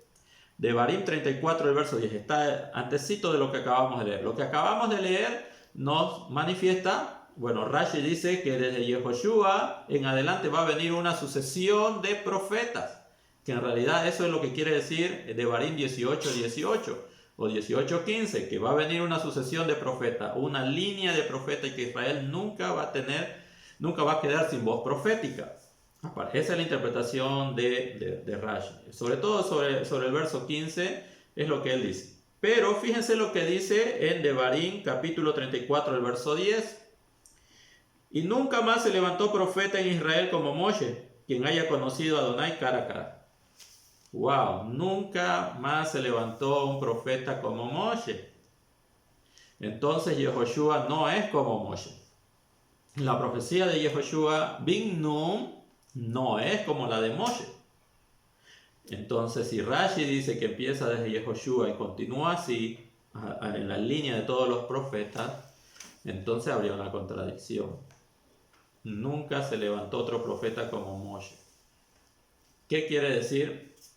¿Que no se va a levantar? No significa que no se va a levantar, puesto lo que acabamos de leer nosotros dice en Devarim 18:15: profeta de en medio de ti y de tus hermanos, como yo, dice Moshe, te levantará Adonai tu Elohim, y a él oiréis. El verso 18, profeta les levantaré en medio de sus hermanos como tú, le estaba diciendo el eterno Moshe. Y si Yehoshua bin Nun no es como Moshe, entonces la interpretación que nosotros manejamos como seguidores del Mashiach puede encajar muy bien en estas palabras. Puede encajar muy bien en estas palabras. Es decir, que tiene que levantarse un profeta, con las mismas características de Moshe, con las mismas manifestaciones, o vamos a decir con el mismo nivel o superior. Bueno, nosotros sabemos que el Mashiach tiene un nivel elevadísimo en Nebuá, en profecía, y tiene que ser como Moshe. Bien, entonces uno de los argumentos que, bueno, no es que queremos indicar, estamos estudiando para que nosotros también no nos dejemos llevar por cualquier comentario que se pueda decir descalificando los reclamos mesiánicos de Yehoshua el Mashiach. Vamos a tratar de ver algunos puntos. Yo no tengo todo el conocimiento para refutar todos los argumentos que hay en contra del Mashiach, pero considero que hay evidencias necesarias para entender que Yehoshua el Mashiach sí cumple con los requisitos para ser el profeta que el Eterno levantaría como Moshe Rabenu. Y no porque yo lo haya investigado, no porque a mí se me haya revelado, sino que esto está en medio de los sabios del pueblo de Israel, y específicamente también de aquellos que siguen al Mashiach, que en este tiempo están enseñando. En otras palabras, yo esto lo he aprendido de otro maestro. No es que yo he llegado a la conclusión. No, lo que vamos a compartir es algo que ya se enseña dentro de del círculo de los seguidores del Mashiach Yehoshua, y la idea es que usted pueda escuchar esos argumentos y pueda también tener bases sólidas para decir verdaderamente en Yehoshua hay condiciones de poder entender de que él es el profeta al cual hace referencia Devarim 18:15 y Devarim 18:18. Hay evidencia, sobre todo para nosotros los que hemos decidido vivir un judaísmo apegado y alineado a las enseñanzas del Mashiach y de sus talmidim. Es más, los mismos talmidim, como lo vamos a identificar más adelante, ellos mismos relacionan este pasaje, y este pasaje lo relacionan directamente con el Mashiach Yehoshua, pero el objetivo es llegar a ese punto. Entonces, permítame, vamos a hablar bastante, y tengo algunas notas, voy a estar leyendo algunas notas para que reflexionemos sobre esto y para que también nosotros tengamos argumentos valederos desde una perspectiva de Torah de los reclamos mesiánicos, los reclamos del Mashiach de ser el profeta al cual el Eterno levantaría de entre sus hermanos. Hay un sonidito, por favor, por ahí, no sé si pueden poner los micrófonos en silencio. De todas maneras, al final, si hay alguna participación, ustedes van a participar. Gracias. Entonces, vamos un poco a las escrituras. Primero dicen, hay un argumento que se dice que nunca se ha levantado un profeta como Moshe, y voy a decir un término con el cual se refieren a Yehoshua dentro de algunos escritos que encontramos de nuestros hermanos rabinos. Dicen Yeshu. Nosotros no creemos en Yeshu porque él fue un hacedor él utilizó magia para poder realizar sus milagros. Y yo no puedo creer en un profeta solo por los milagros. Es más, cuando leemos nosotros aquí lo que en Devarim capítulo 18, el Eterno nos da las pautas de cómo reconocer a un falso profeta. En realidad lo que ellos argumentan tiene bases también en la Torá, en el sentido de que dicen, a un profeta se lo va a reconocer no por las obras que haga, porque el Eterno puede permitir que él haga obras, sino se lo va a reconocer por las palabras también que dice, o por las palabras que también enseña. ¿Qué quiere decir esto? Que puede levantarse a alguien diciendo que es el profeta, pero el pueblo de Israel quiere saber cómo reconocer al que no es el profeta. Entonces, la Torá introduce de que si el profeta hace milagros y los milagros se cumplen, aún eso no es condición necesaria para que nosotros podamos creer que ese es el profeta. No es condición necesaria para creer que ese es el profeta. Hermanos, y esto es muy importante. Esto también es un principio que nosotros debemos entender muy bien. Usted no debe fundamentar su emuná, su confianza en el Eterno, en los milagros. No estamos diciendo que los milagros no existen, sino estamos diciendo que nosotros no debemos fundamentar nuestra fe en los milagros. ¿Por qué? Bueno, porque sabemos que el Eterno para probar a su pueblo, puede ser que alguien que reclame ser el profeta del Eterno haga milagro, pero eso no quiere decir que por los milagros yo lo tengo que seguir, o yo tengo que creer en su profecía, sino más bien, adicionalmente, o sea, las condiciones son dos. Puede hacer milagro y puede que no haga milagro, pero si hace milagro y me enseña a pisotear la Torá, a quebrantar los fundamentos de la Torá, a dejar en desuso los principios de la Torá, a anular la Torá y llevarme a la idolatría, entonces por más que haga milagros, el Eterno permite que haga milagros, pero eso es para probar nuestra fidelidad de nosotros. Entonces usted no puede decir, bueno, en tal lugar yo veo que se manifiesta el Señor y ahí hay milagros, hay sanidades. Es más, muchos anuncian para llamar la atención de muchas personas: venga a este lugar, se está orando por los enfermos, se están sanando, se están levantando de la silla de ruedas, mucha gente está recibiendo su bendición, y van a ese lugar y se llenan ese lugar, pero para ellos la Torá está clavada en una cruz, para ellos la Torá ya no está vigente, para ellos ahora vivimos en la gracia. Entonces, nosotros no podemos fundamentar nuestra fe y nuestro apego al Eterno solamente en los milagros, ¿ya? Solamente en los milagros. Nosotros, aquí también en Devarim 18 nos introduce el otro vamos a decir, el otro principio o el otro fundamento para poder determinar si un profeta es verdadero. Si lo que él dice se cumple. Si alguien dice que es profeta del Eterno, dice una cosa que va a suceder en tal momento, en tal fecha, o va a acontecer algún evento, y eso no se cumple, dice el Eterno: yo no he hablado a través de tal profeta. Él se autonombró. No lo teman, no lo sigan. Así dice la Torá. Así dice la Torá. Entonces, puede ser que alguien diga que es profeta, dice algo y no se cumple, es un falso profeta. El Eterno no habló a través de él. Entonces tenemos las dos condiciones. No importa si hace milagro, eso no es condición suficiente. Tampoco lo estamos negando, y si lo que dice no se cumple, entonces descalificado como profeta. Bueno, en base a estos argumentos es que también se ha dicho con relación al Mashiach, y utilizan el nombre de Yeshua. Yeshua, no podemos creer en Yeshua porque los milagros que él hizo fue porque robó el nombre sagrado, y con el nombre sagrado hacía muchas señales y maravillas, pero al final desvió a sus seguidores por el camino de la idolatría porque les enseñó a no seguir los mandamientos de la Torá. Y nosotros no podemos creer en un profeta solo por los milagros. Alguien que haga milagro, no podemos nosotros creer ni seguirlo porque así nos enseña la Torá. Esos son los argumentos que hay para con los reclamos de Yehoshua el Mashiach.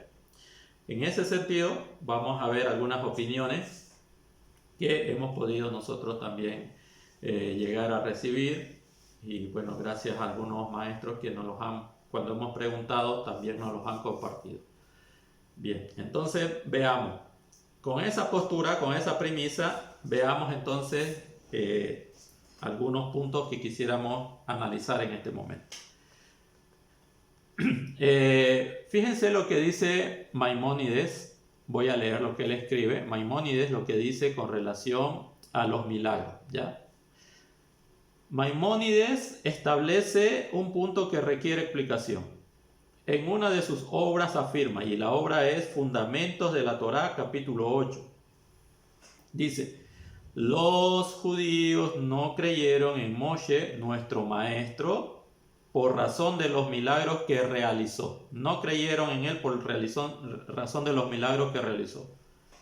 Cuando la creencia de una persona está fundamentada en la presencia visible de los milagros, en realidad tiene dudas escondidas en su mente, por cuanto es posible que los milagros sean realizados por medio de la magia o la hechicería. Todos los milagros hechos por Moshe en el desierto lo fueron por causa de la necesidad del pueblo, como evidencia de su profecía. ¿Cuál es el fundamento de nuestra fe judía? Dice Maimónides: la revelación en el monte Sinaí, la cual vimos con nuestros propios ojos y escuchamos con nuestros propios oídos, no dependiendo del testimonio de terceros, como está escrito: cara a cara habló el Eterno contigo. Hablando del pueblo, obviamente, ¿no? Y también se declara: el Elohim no hizo este pacto con nuestros padres, sino con nosotros, los que estábamos vivos aquí. Devarim 5:3. Entonces, analizando esto, dice: los judíos no creyeron en Moisés, nuestro maestro, por razón de los milagros que realizó. Por eso es que dentro del pueblo de Israel, ellos dicen: yo no puedo creer en Yeshua por los milagros que realizó. No puedo creer, porque nosotros no hemos creído, según Maimónides, en Moshe por los milagros que realizó. Ahora, lo que sí debemos entender de que en realidad las escrituras dicen otra cosa con relación a Moshe. ¿Se acuerdan ustedes el encuentro que tiene Moshe con el Eterno en la zarza ardiente? Perdón, el Eterno con Moshe en la zarza ardiente. El Eterno lo quiere comisionar. ¿Y cuáles son las palabras de Moshe Rabenu? Podemos ir analizando un poco. Bueno, yo lo voy a buscar. Está en Éxodo capítulo 4, verso 2 al 4. Voy a leer, por favor, Éxodo 4. Si me pueden seguir. Éxodo capítulo 4, verso 2 al verso 4. Dice, voy a leer desde el verso 1. Dice, Éxodo 4, 1. Dice: entonces Moshe respondió diciendo: he aquí que ellos no me creerán, dice Moshe cuando lo está comisionando. Ellos no me creerán ni oirán mi voz, porque dirán: no te ha aparecido el Eterno. Y el Eterno le dijo: ¿qué es eso que tienes en tu mano? Y él respondió: una vara. Él le dijo: échala en tierra. Y él la echó en tierra y se hizo una serpiente o una culebra. Y Moshe huía de ella. Entonces dijo Adonai a Moshe: extiende tu mano y tómala por la cola. Y extendió su mano y la tomó, y se volvió vara en su mano. Por esto creerán que se te ha aparecido el Eterno, el Elohim de tus padres, el Elohim de Abraham, Isaac y el Elohim de Jacob. Y le dijo además a Adonai: mete ahora tu mano en tu seno. Y él metió la mano en su seno, y cuando la sacó, he aquí que su mano no estaba leprosa su mano estaba leprosa como la nieve. Y dijo: vuelve a meter tu mano en tu seno. Y volvió a meter su mano en su seno. Y al sacarla de nuevo del seno, he aquí que se había vuelto como la otra carne. Y dice el verso 8: si aconteciere que no te creyeren ni obedecieren a la voz de la primera señal, creerán a la voz de la postrera. O sea que son señales, son milagros que está dando el Eterno para que crean en Moshe. Sin embargo, el Rambán dice: no creímos en Moshe por los milagros. Y ahora el Eterno le dice que tienes que hacer esto para que crean que yo te envié. Dice el verso 9: y si aún no creyeran a estas dos señales, ni oyeren tu voz, tomarás las aguas del río y las derramarás en tierra, y se cambiarán aquellas aguas que tomarás del río, y se harán sangre en la tierra. Bien. Entonces, le está diciendo: primero haz un milagro para que crean que yo te envié. Después dice, bueno, si no te creen, o sea, el primer milagro es tirar la vara que él tiene y se convierta en serpiente. Entonces creerán que yo te envié. Si no te creen, meterás tu mano en el seno, sacarás, se volverá como de lepra, leprosa, volverás a meter y volverás a hacer una, como fue al principio, restaurada. ¿Qué significa eso? Que si no te creyeron por la primera, por la segunda te creerán. Pero a pesar de eso, si no te creen por estas dos señales, inclusive agarrarás agua y la verterás en tierra. Es lo que ellos vean que es agua, al vertirse en tierra se volverá en sangre, entonces te creerán.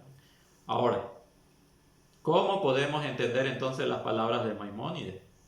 Que dice que no creyeron en Moshe por los milagros, siendo que el Eterno dice que con esos milagros lo van a reconocer. Fíjense lo que dice Maimónides, es interesante. Dice, los judíos no creyeron en Moshe, nuestro maestro, por la razón de los milagros que realizó.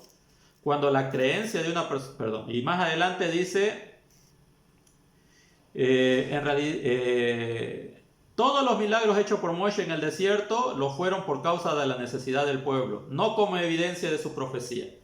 Es decir, Maimónides dice, los milagros de Moshe no son para que creamos en él, sino porque el pueblo necesitaba, era necesario que se hagan esos milagros. Por la necesidad del pueblo se hicieron esos milagros, pero no creemos en Moshe por los milagros. Ahora acabamos de leer en la Torá de que el Eterno le dice, bueno, vas a hacer estos milagros, te presentarás ante los ancianos del pueblo de Israel, harás estos milagros y entonces ellos sabrán que yo te he enviado.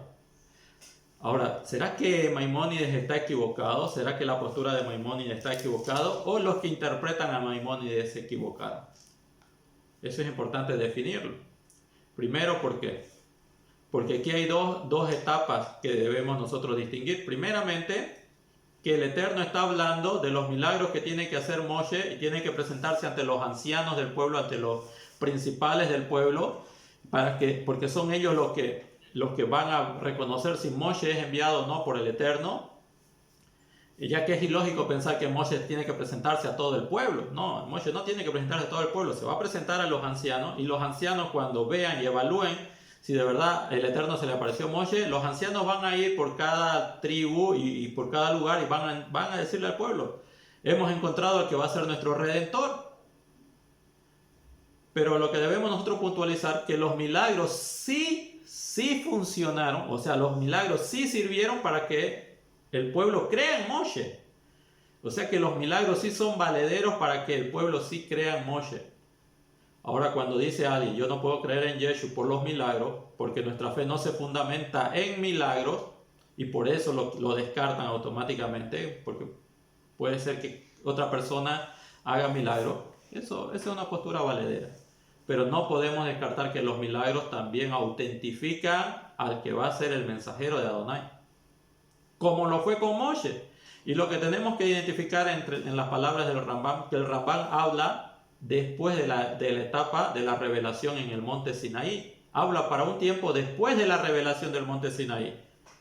Y lo que estamos leyendo en Éxodo 4 es antes de la revelación en el monte Sinaí. ¿Qué queremos decir con esto? Que tiene razón Maimónides. Maimónides dice, nosotros no creemos en Moshe por los milagros que realizó en el desierto, porque esos milagros se realizaron porque el pueblo los necesitaba. No creemos en Moshe por eso, por los milagros en el desierto. Pero sí, antes del monte Sinaí no estaban en el desierto, estaban en Egipto. Y en Egipto sí se utilizaron los milagros para que los ancianos del pueblo de Israel reconozcan que Moshe venía enviado por el Eterno. Obviamente, después del monte Sinaí, después de que se entregan estas palabras, ya no se cree en Moshe por los milagros, porque ya no tiene sentido.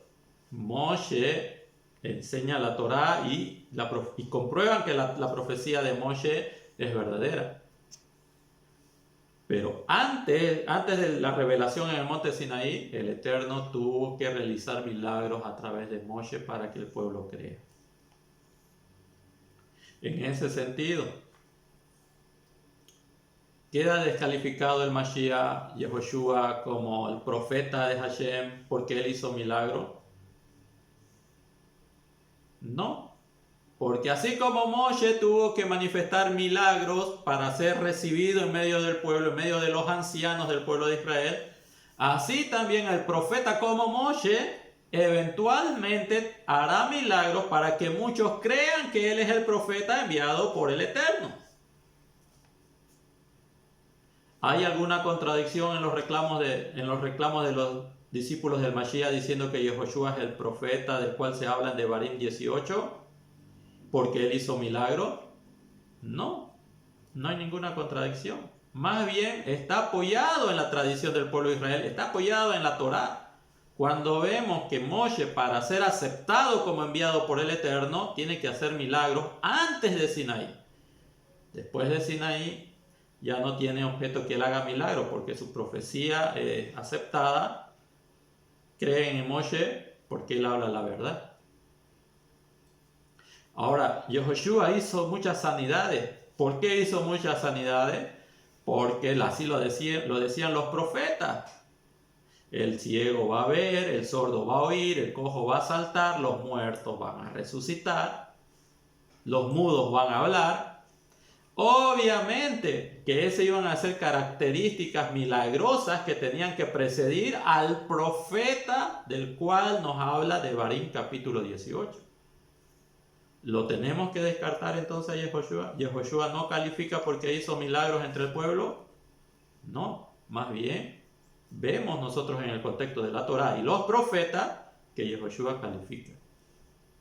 Califica para ser el enviado de Adonai.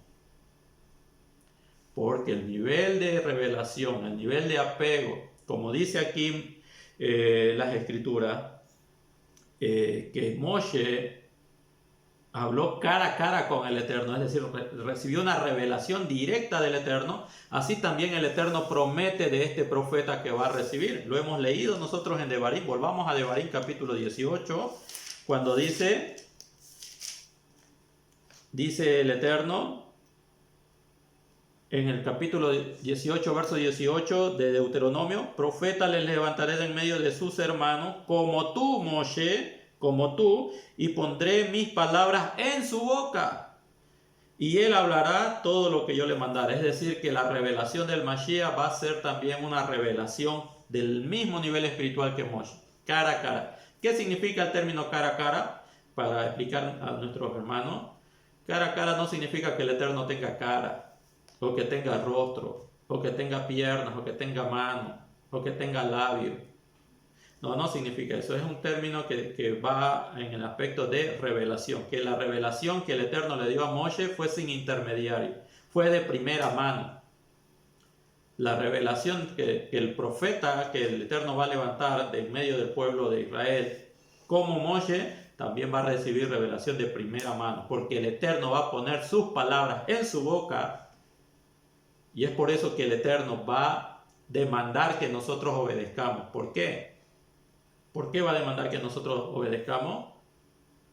Porque el que no acepta a su profeta, en realidad no acepta el que no acepta al profeta, en realidad está rechazando al Eterno.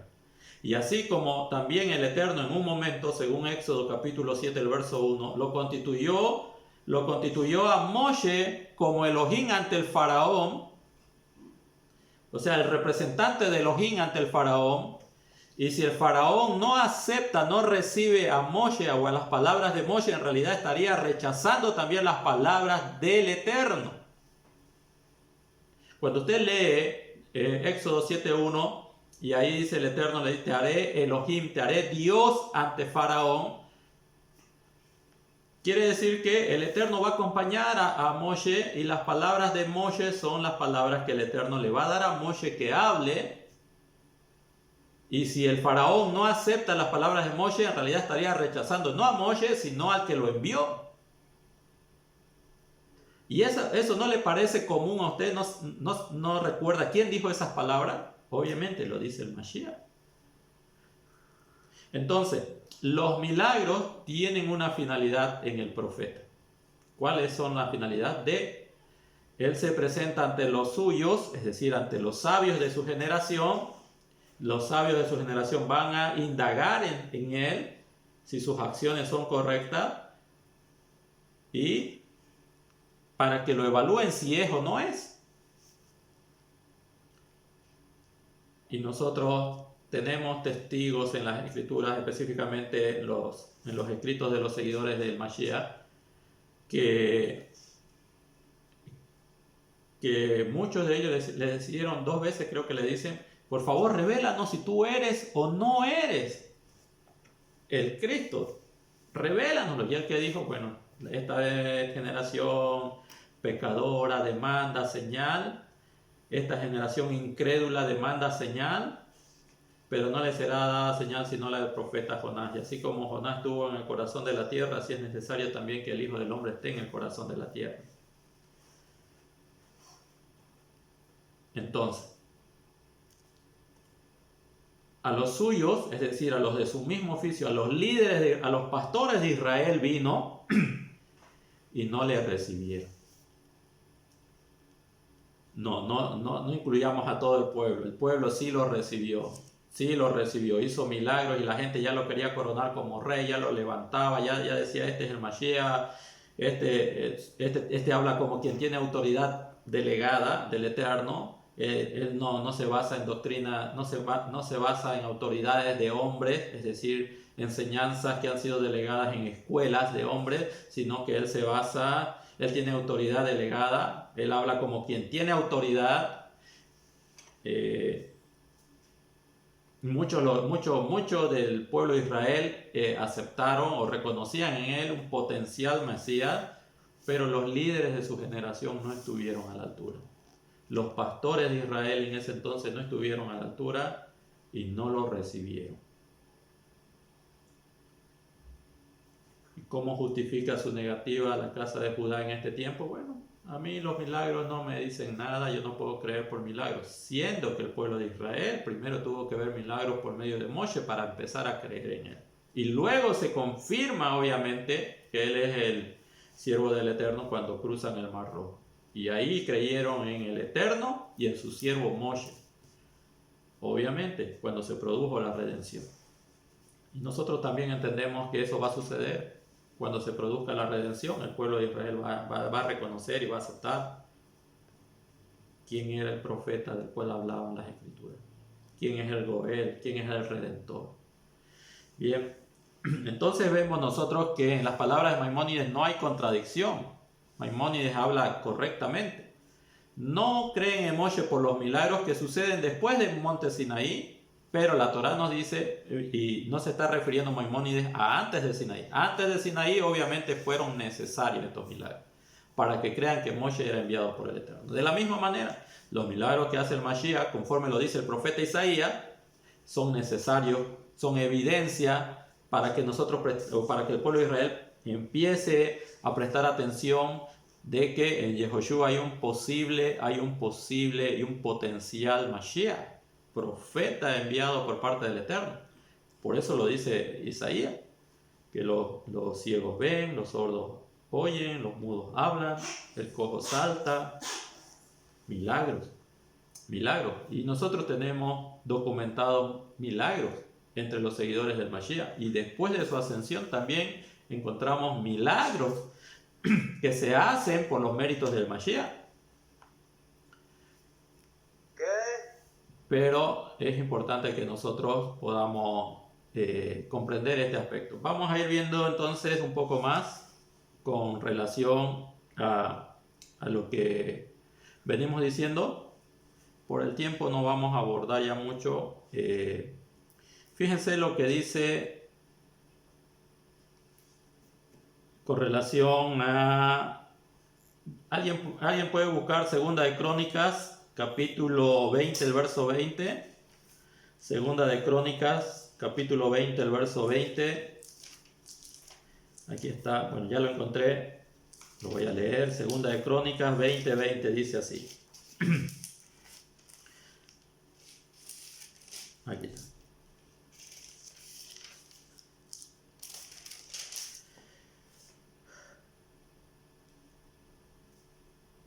Y cuando se levantaron por la mañana, salieron al desierto de Tecoa. Y mientras ellos salían, Josafat,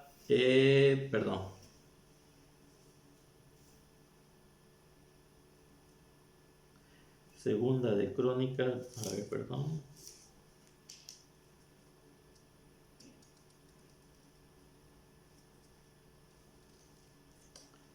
No, no es este el pasaje, perdón, disculpe.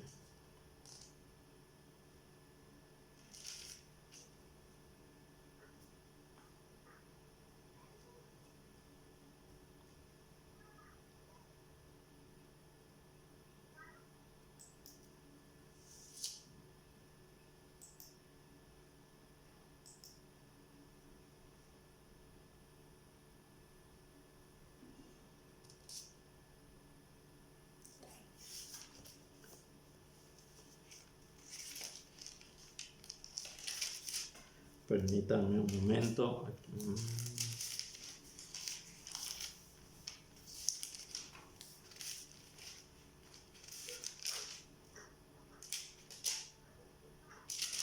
Bueno, estamos en...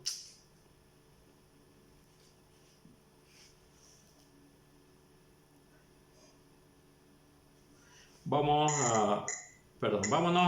a la Besorá, vámonos al Evangelio de Juan, capítulo 6, el verso 29.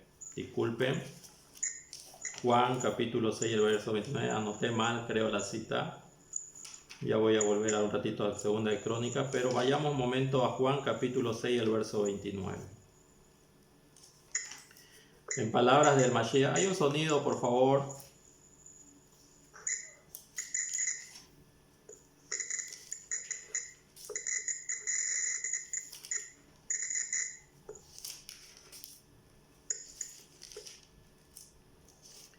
Juan o Yohanan, capítulo 6, el verso 29, dice así. Respondiendo Yeshua, les dijo, esta es la obra de Elohim, que creáis en el que Él ha enviado, que creáis en el que Él le ha enviado. Entonces, cuando analizamos nosotros a los reclamos del Mashiach, vemos que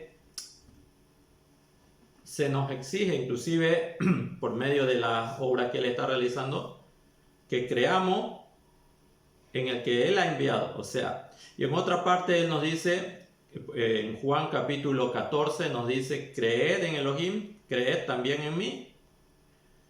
Y nosotros ahí podemos ver que Él abiertamente hace su reclamo y dice, verdaderamente, el profeta del cual Moshe escribió, que vendría después de él, uno como él, si ustedes creen en mí, van a creer en el que me envió. En otras palabras, le estaba diciendo, soy yo. Esto es importante que nosotros lo entendamos, porque así como creyeron a Moshe, y el que recibía a Moshe recibía al que lo envió, aquí el Mashiach está haciendo el mismo reclamo. Creed en mí, porque esta es la obra de Elohim. El que cree en mí, cree en el que me envió. Y como dice Yohanan 14, que no se turbe vuestro corazón, porque si creéis en el Eterno, también creed en mí. Que Él es en el Eterno. O sea, que Él es el representante del Eterno. Así como Moshe fue el representante del Eterno para la primera redención, este otro profeta como Moshe será el representante del Eterno para la Geulá final, para la redención final. Entonces, ¿cuáles son las condiciones que tiene que reunir el profeta del Mashiach, el profeta del Eterno? Que sus palabras sean dadas directamente de parte del Eterno. ¿Y dónde lo tenemos eso nosotros registrado? ¿Dónde nosotros escuchamos esas palabras? En los escritos de los discípulos del Mashiach. Y podemos abrir también Yohanan o Juan capítulo 12, el verso 49. Dice así en palabra del Mashiach. El Mashiach está manifestando lo siguiente. Juan capítulo 12, el verso 49, dice así. Aquí está. Porque yo no he hablado por mi propia cuenta. El Padre que me envió, Él me dio mandamiento de lo que he de decir y de lo que he de hablar. Y sé que su mandamiento es vida eterna. Así pues, lo que yo hablo, lo hablo como el Padre me lo ha dicho. ¿Qué nos decían de Barín capítulo 18? Que el Eterno va a poner palabras en él, y todo aquel que escuche sus palabras y no las reciba va a tener que rendir juicio delante del Eterno. Entonces aquí vemos que el Mashiach abiertamente les está diciendo a todos los seguidores y a todos sus oyentes que Él es el profeta. ¿Por qué? Porque Él no habla de su propia cuenta. Solamente todo lo que el Eterno le dice que hable, es lo que tiene que Él decir, tal y como lo establece en la Torá.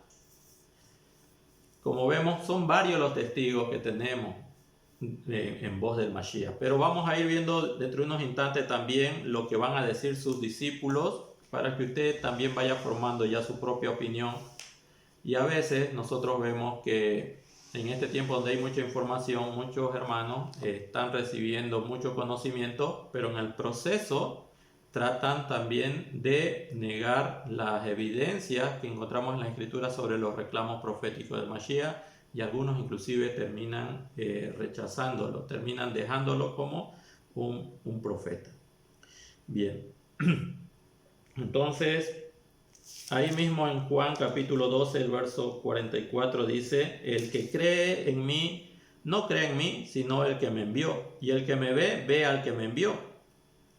Ahora, este término de ver al Padre no tiene que ver con endiosar al Mashiach, o que el Mashiach sea el Todopoderoso. No quiere decir eso, sino está haciendo un reclamo de profeta. El que me ve a mí, ve al Padre. Es lo mismo. El que me escucha a mí, en realidad está escuchando al Padre, pero no vamos a pensar que el profeta es el Todopoderoso, o el que ve al Mashiach está viendo al Todopoderoso. Eso no entra en la mentalidad hebrea, y no es el propósito de las palabras del Mashiach, y no es el propósito de la pregunta que hace Felipe, sino que él está diciendo que todo lo que hace lo hace porque el Eterno permite que a través de él se haga, pero él no es el Eterno.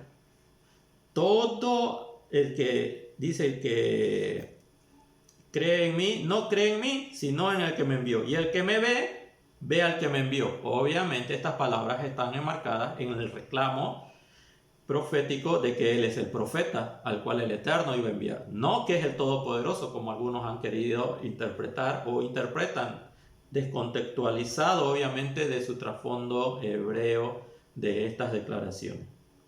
Así que veamos otro aspecto. Con esto vamos a ir cerrando. Quisiera que vayamos a Juan capítulo 10, el verso 38. Fíjense, no sé si están anotando. Juan capítulo 10, el verso 38 dice, el verso 37 dice así: si no hago las obras de mi Padre, no me creáis. ¿Se acuerdan? El Eterno le mandó a hacer obras a Moshe. Haz esto para que crean en ti. Aquí el Mashiach también dice: si no hago las obras de mi Padre, no me creáis. Mas si las hago, aunque no me creáis a mí, creed a las obras para que conozcáis y creáis que el Padre está en mí y yo en el Padre. El Padre está en mí y yo en el Padre. Y volvemos a reiterar, esto no tiene nada que ver con que el Mashiach sea el Todopoderoso. Esa es una mala percepción de las Escrituras, ese es un mal concepto, es una mala, no vamos a decir doctrina, es una mala enseñanza que muchos siguen perpetuando. El Mashiach no es el Todopoderoso. Aquí está hablando en los mismos términos en que el Eterno le dijo a Moshe que se presente ante el faraón, y que Moshe sería como Elohim ante el faraón, es decir, que sería el representante de Elohim ante el faraón. En otras palabras, Moshe sería en el Eterno como el Eterno en ese momento era en Moshe, es decir, que el Eterno hablaba a través de Moshe. Las palabras de Moshe no eran de él, eran del Eterno. Así también el Mashiach lo manifiesta aquí. Dice: mas si las hago, aunque no me creáis a mí, creed a las obras, para que conozcáis y creáis que el Padre está en mí. Pero no que sea el Padre. El Mesías no puede ser el Padre, el profeta no puede ser el Padre, sino que las palabras, la voluntad del Padre se está reflejando a través de su siervo, en este caso el profeta que habla de Barim 18. Y yo en el Padre. Bueno, yo creo que a estas alturas, para nosotros que ya estamos en este camino de las raíces hebreas, pensar que el Mashiach es el Todopoderoso es una aberración. Lo considero así. Y veo que muchos movimientos que se llaman mesiánicos siguen perpetuando este error, pero es que no analizan las escrituras en su trasfondo específicamente de la Torá. Aquí el Mashiach está haciendo el reclamo. Yo soy el profeta que ustedes deberían haber escuchado. Yo soy el profeta, el cual habla las palabras del Padre, el cual hace las obras del Padre para que creáis en mí. Pero si no creéis en mí, creed en las obras. Así como el pueblo que estaba en Egipto tuvo que creer en Moshe por las obras que le mostró Moshe. Entonces no hay ninguna contradicción. Mashiach viene a ser el profeta como Moshe. Y así como Moshe se tuvo que dar a conocer en primera instancia antes de Sinaí por medio de los milagros, así también Mashiach a muchos, por sus obras que están descritas a través de los profetas y en los salmos, se da a conocer para el que lo quiera recibir. Pero vemos que él está diciendo que él es, y todo lo que hace, y todo lo que dice, es porque el Padre así lo permite. No es una sucesión de profetas, como han interpretado algunos en el pueblo de la casa de Judá, que Devarim 18 está diciendo, sino uno en específico. Y aquí el Mashiach está haciendo esos reclamos. Yehoshua Minasrat está haciendo esos reclamos. Creed en mí, porque el que cree en mí, en realidad está creyendo en el que me envió. Bueno, podemos ahondar en muchos detalles. Yo sé que el tiempo está muy corto siempre, pero vamos a ver un poquito lo que dice Hechos de los Apóstoles, capítulo 10, el verso 37 y 38, y con esto terminamos. Hechos de los Apóstoles, capítulo 10, verso 37 y 38.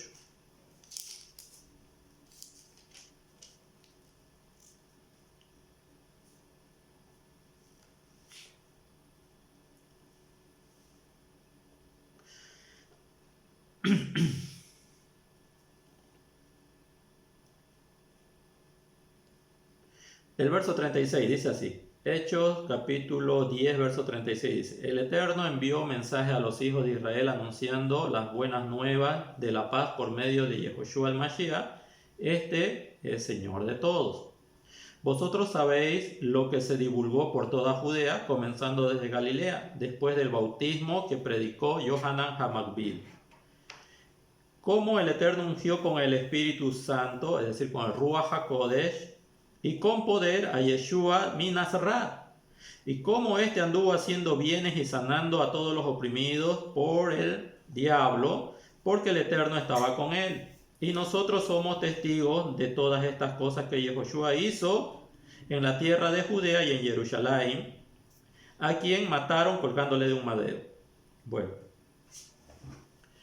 entonces vemos que los apóstoles identifican a alguien que va a hacer estas obras y se va a empezar a manifestar como el siervo del Eterno.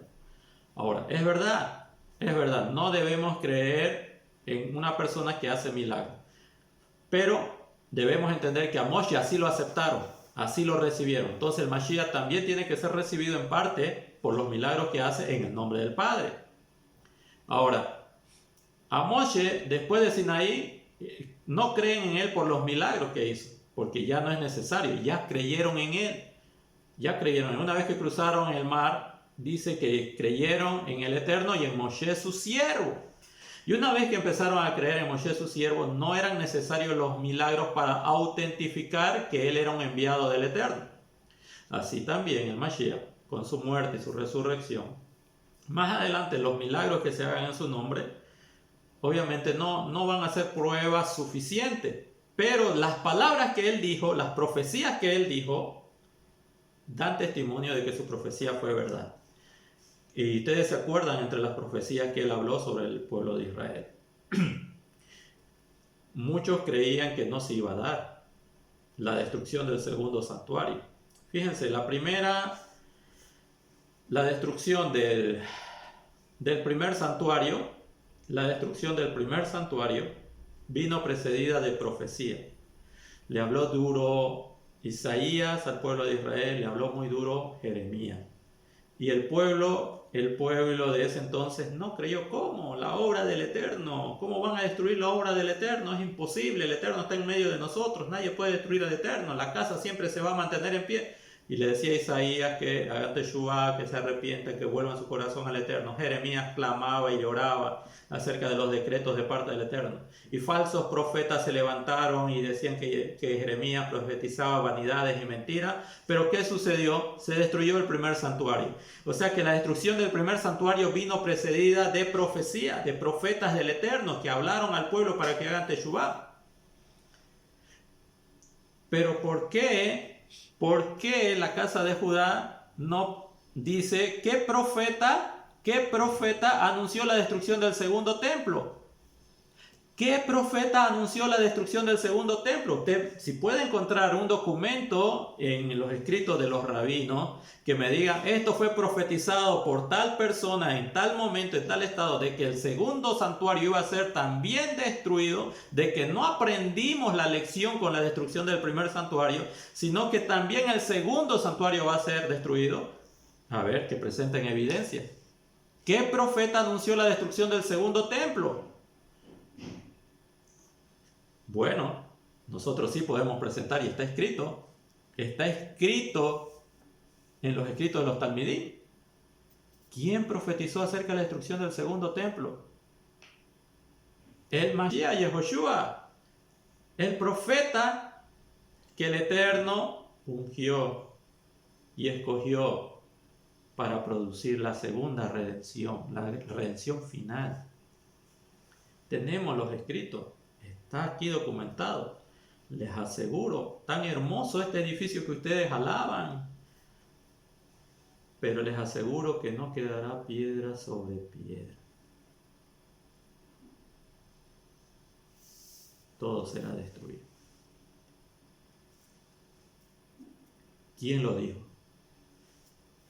Es que el Eterno sí envió profeta en medio de su pueblo. El Eterno sí envió al profeta que advirtió sobre la destrucción del segundo santuario si no hacían teshuvá, si no hacían arrepentimiento sincero.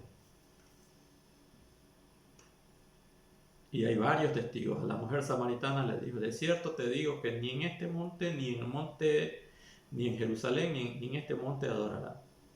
Obviamente estaba implicando la destrucción del santuario. No quedará piedra sobre piedra. A las mujeres que lloraban cuando él pasaba cuando iba rumbo a su muerte: no lloren por mí, lloren por sus hijos. Les decía a esas mujeres piadosas, porque él estaba manifestando lo que se venía para esa generación, incluyendo la destrucción del santuario. ¿Qué profeta anunció la destrucción del segundo santuario? Un profeta que fue levantado como Moshe. Un profeta que fue levantado como Moshe.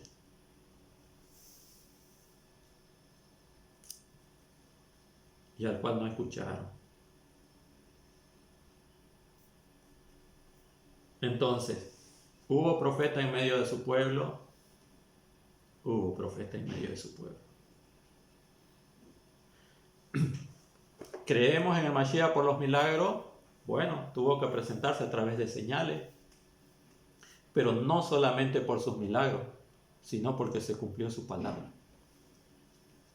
Se destruyó el segundo Beit HaMikdash. Ahora no solo creemos en él por las señales, sino por lo que él habló, sino por lo que él manifestó. Y no encontramos, vuelvo a reiterar, no encontramos documentos que profeticen tan detalladamente la destrucción del segundo santuario como lo hizo Yehoshua el Mashiach, al cual nosotros reconocemos como el Mashiach y al cual nosotros también entendemos que fue el profeta que el Eterno levantó en medio de Israel un profeta como Moshe, del cual su revelación era directamente, cara a cara.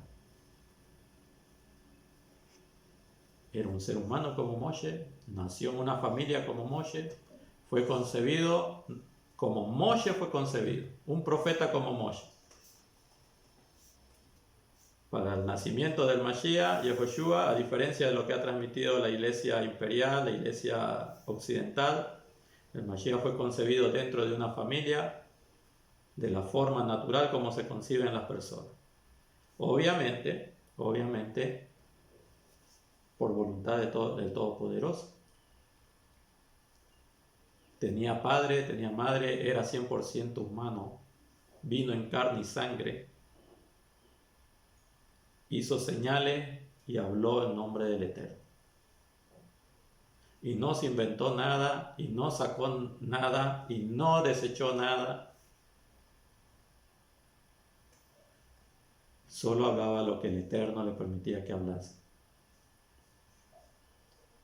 Y él era en el Padre como el Padre era en él. Es decir, él era su representante. Y hay muchas evidencias, el tiempo no nos da para más, pero cuando usted entra a estudiar en algunas páginas, usted entra a estudiar en algunos lugares sobre judaísmo, tiene que tener mucho cuidado con relación a lo que se dice del Mashiach. Porque, vuelvo a reiterar, hay muchos que han dejado el camino y lo han rechazado, lo han negado. ¿Por qué? Porque tienen la premisa de que no podemos creer en alguien que haga milagros. Bueno, no creamos en los milagros, pero creamos en lo que Él ha dicho. Y se cumplió. No podemos decir que Él era un falso profeta. No entra en esa categoría. Él es el profeta al cual debemos oír. Él es el Mashiach, el único camino al Padre. Para los que estamos somos parte de las ovejas dispersas de la casa de Israel. Bien, con esto quisiera terminar mi participación. Que el Eterno les bendiga, que el Eterno les guarde. Busquemos la Teshuvá, busquemos acercarnos al Eterno, que el Eterno pueda manifestarse en nosotros, que nosotros podamos de verdad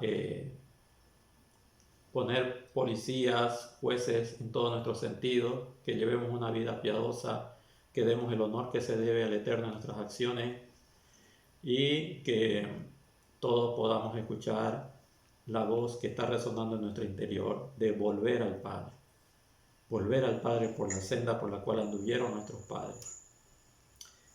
Shabbat Shalom para todos.